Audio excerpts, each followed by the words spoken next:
You ask Tiger to solve. This deals with linear equations with one unknown. The final result is x equals 4. Let's solve it step by step. Simplify the expression. Group like terms. Simplify the arithmetic. Group all constants on the right side of the equation. Subtract 6 from both sides. Simplify the arithmetic.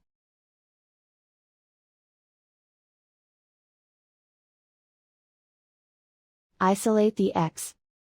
Divide both sides by 2. Simplify the fraction. Find the greatest common factor of the numerator and denominator. Factor out and cancel the greatest common factor.